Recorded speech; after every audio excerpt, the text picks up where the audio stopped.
सुप्रभातम मित्रों, आज हम कक्षा 7 की पाठ्यपुस्तक रुचिरा के प्रथम पाठ सुभाषितानि का अध्ययन करेंगे।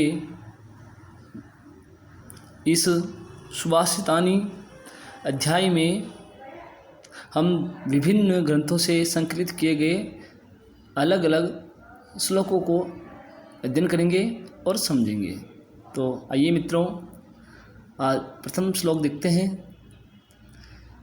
पृथिव्यां त्रीणि रत्नानि जल अन्नं सुभाषितं मूढे पाषाणखण्डेषु रत्नसंज्ञा विधीयते। अर्थात पृथिव्याम त्रीणि रत्नानि। मित्रों, पृथिव्याम से अभिप्राय है पृथ्वी पर। त्रीणि रत्नानि, त्रीणि रत्नानि का अर्थ है 3 प्रकार के रत्न। जल अन्नम सुभाषितम, जल अन्न और मीठे वचन।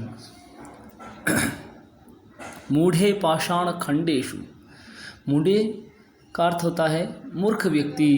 पाषाण खंडेषु, पत्थर के टुकड़ों को।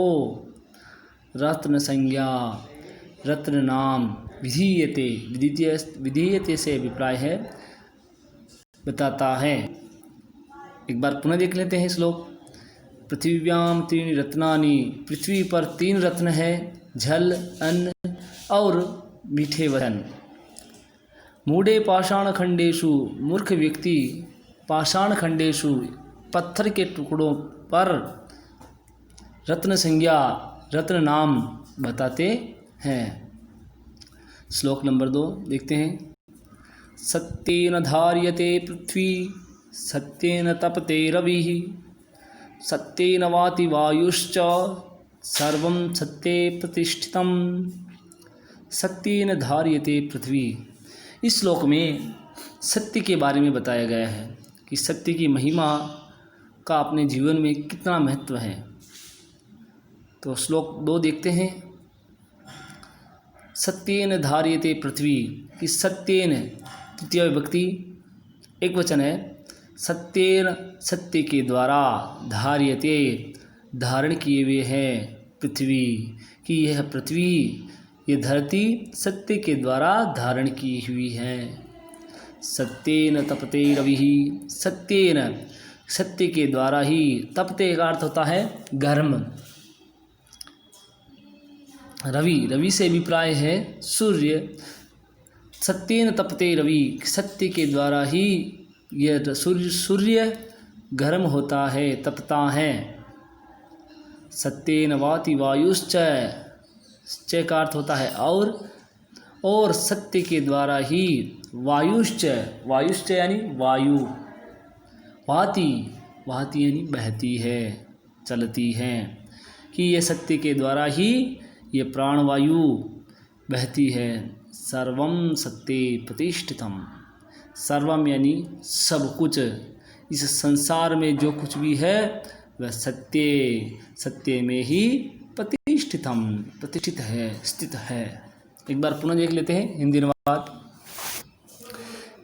सत्य के द्वारा ही यह पृथ्वी धारण की हुई है।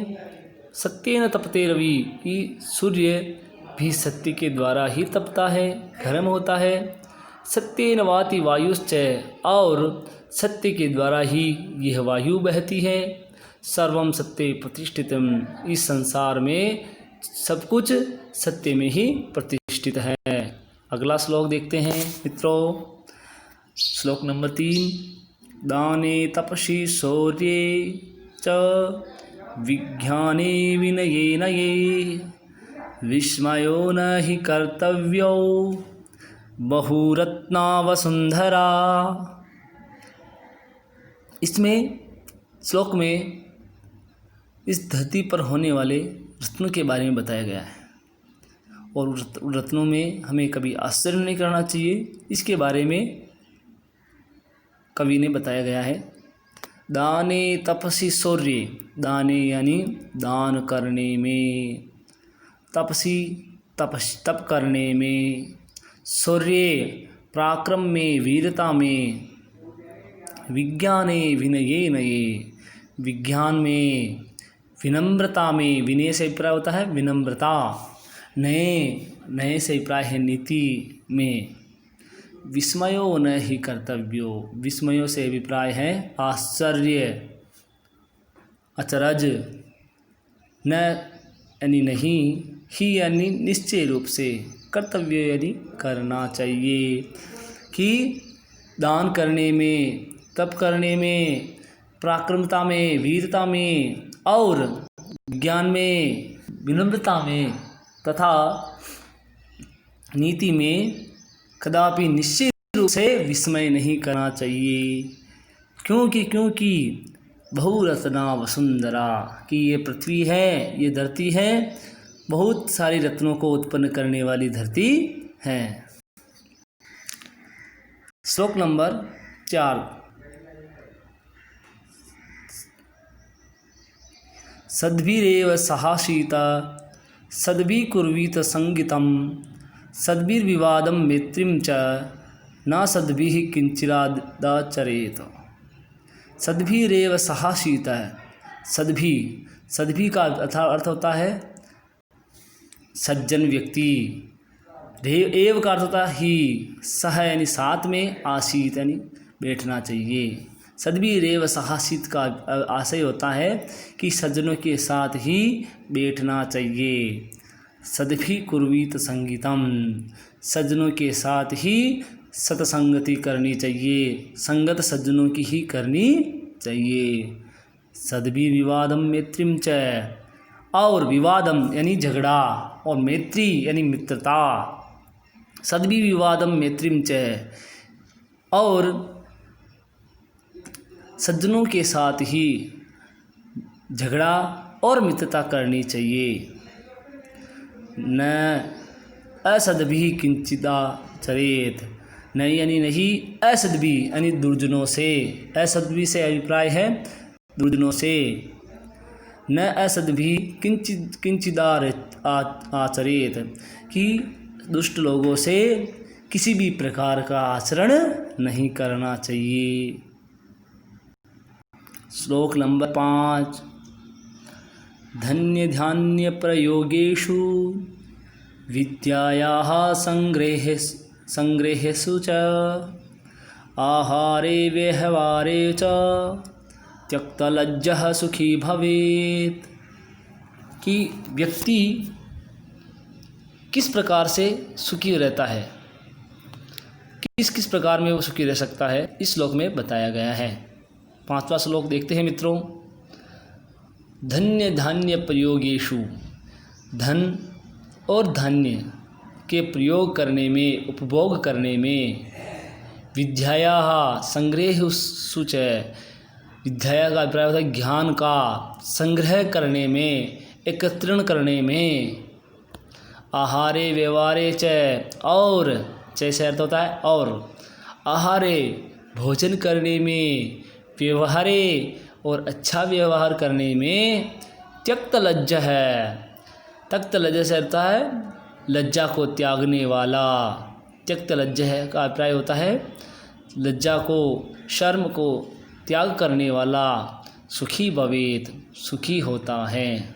एक बार पुनः देख लेते हैं कि धन्य धान्य प्रयोगेषु, कि धन और दौलत का प्रयोग करने में, विद्याया संग्रहेषु च, और विद्या का ज्ञान का संग्रहण करने में, आहारे व्यवहारे च, तथा भोजन करने में और मृदुल व्यवहार करने में जो लज्जा का त्याग करता है, सुखी भवेत, वह सुखी होता है। अगला श्लोक नंबर 6। समावशीकृति लोके शमया किं न साधयते शांति खड्गः करे यशः किं करिष्यति दुर्जनः। बहुत सुंदर श्लोक है। आओ मित्रों देखते हैं अंतिम श्लोक। क्षमावशीकृति लोके, कि जिसमें क्षमा रूपी क्षमा को वश में किया हुआ है, इस संसार में जिसने क्षमा को वशीभूत कर रखा है। समया किम न साधयते, कि क्षमा के द्वारा, माफ़ी के द्वारा, किम न साधयते, क्या नहीं प्राप्त किया जा सकता है, क्या सिद्ध नहीं किया जा सकता है। शांति खड्ग है करे यश्य है, जिसके हाथ में शांति रूपी खड्ग है। किम करशति दुर्जन है, उसका दुर्जन क्या कर सकता है।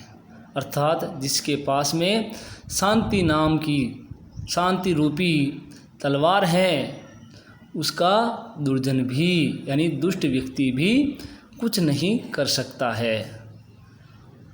तो मित्रों, आज अपन ने कक्षा 7 रुचिरा भाग प्रथम का प्रथम अध्याय सुभाषित का अध्ययन किया है। कल अगली जो वीडियो आएगी उसमें हम इसी पाठ के प्रश्नोत्तर का अध्ययन करेंगे। और सभी बालकों से मेरा निवेदन है, इस श्लोक को अपने अभ्यास पुस्तिका में लिखें और हिंदी अनुवाद को भी अपनी अभ्यास पुस्तिका में लिखें। धन्यवाद, बहुत बहुत धन्यवाद।